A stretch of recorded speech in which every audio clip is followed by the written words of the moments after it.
Today, deep divers want to crack open some market insights with your beverage of choice. You know I'm always down for that. Today, we're diving into Constellation Brands' latest earnings report. The one with the crazy beer sales. Yeah, but their wine and spirits, not so much. It's a real head-scratcher. A tale of two businesses, right? So, should we start with the good news? Let's do it. Constellation just posted their 58th consecutive quarter of growth. Seriously. 58? That's like over a decade of straight-up beer domination. What's their secret? Some kind of magic barley.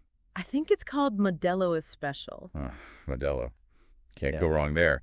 But 58 quarters, that's why. What's driving that kind of demand? Well, Modelo's been steadily climbing the ranks, and they're really smart about, marketing, those Super Bowl commercials, all those game day vibes. Yeah, you got to tap into those big events. Gets the people going. For sure, but it's not all just marketing hype, right? Right. Definitely not. I was digging through their earnings call transcript. Fascinating stuff. They've made some seriously impressive cost-saving moves, like really streamline their operations. Okay, so smart business practices behind the scenes. Exactly. And that frees up more cash to pump back into things like, marketing and innovation. Makes sense. All right, but we can't ignore the elephant in the room. Or should I say, the empty wine glass. Yeah, how about that? Our Reddit friends over at Real Wine are buzzing, and it's not about happy hour deals. Not the good kind of buzz, huh? What are they saying? Lots of chatter about Constellation slashing their outlook for the wine and spirits business. Not exactly cause for celebration. Oof, yeah, that's definitely not a good sign. Did they say why? Well, it seems like the market for, let's say, the more affordable wines is really struggling right now. And unfortunately for Constellation, that's where a big chunk of their wine portfolio lives. So they're stuck in the middle of a tough market. Exactly. And to make matters worse, consumer preferences are changing faster than a sommelier can say tannins. Tough crowd out there. But hey, that's the beverage industry for you. Always evolving. It's like the whole industry is going through a rebranding phase or something. Totally. And you know what else adds to the mix? What's that? Remember those macroeconomic headwinds we talked about? Oh, right. Those are playing a part too. Big time. Rising unemployment, especially in some of Constellation's key demographics, really throws a wrench in the works. Yeah, if people are worried about their jobs, they're probably not splurging on that extra bottle of wine. Exactly. And the earnings call transcript actually points us out. They're seeing softening demand in their top-selling states. Interesting. Which states are we talking about? Think places with a big Hispanic population. And you know what our Reddit friends are noticing? Tell me more. Price hikes on those go-to everyday wines. Ouch. Yeah, that's going to make people think twice. Right. So it's like a perfect storm for Constellation's wine and spirits, business tough market, changing tastes, and those macroeconomic pressures. What's their plan to navigate all this? They're going to just throw in the towel? No way. They're not giving up that easily. They're actually doubling down on operational efficiency. Okay, so like cutting costs, streamlining things. You got it. They're trying to make things leaner and meaner behind the scenes. Think like optimizing production and distribution to save some cash. Smart move.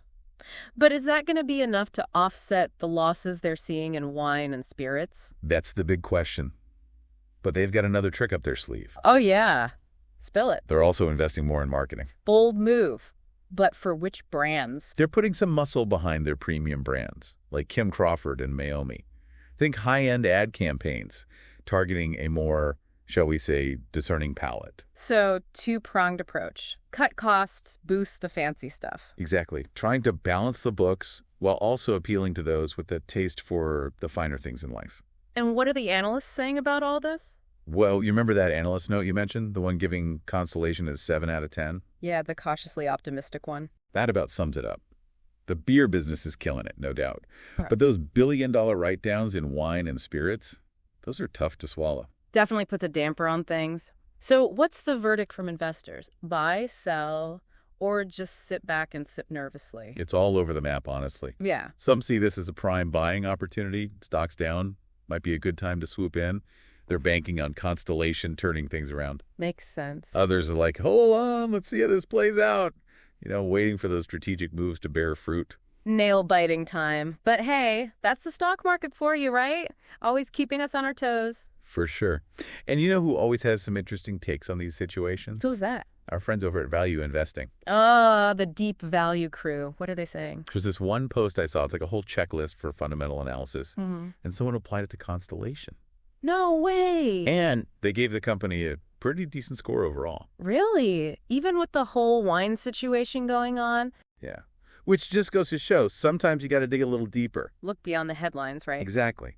Like you mentioned deep sea diving earlier, sometimes the real treasures are hidden below the surface.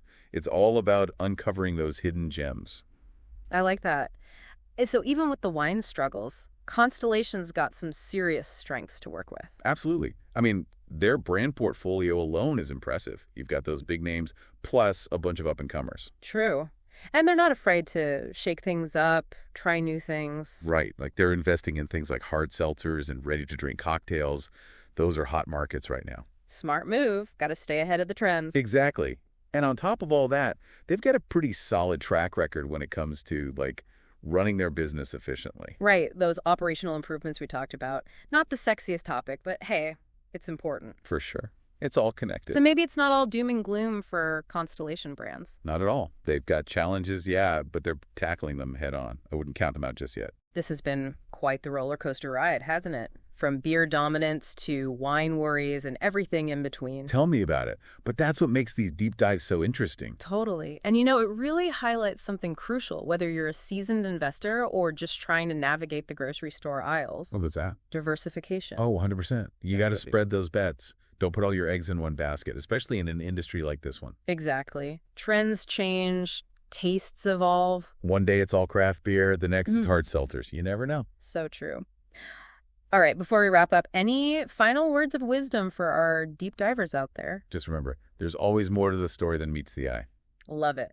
So next time you're at the store, deciding between a six-pack or a nice bottle of wine, think about what we talked about today. Do your research. Exactly. Check those labels, dig a little deeper. There's a whole world of market forces and consumer trends swirling behind every sip. Cheers to that. Cheers.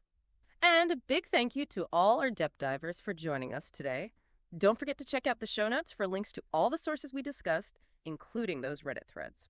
Until next time, happy investing and even happier drinking.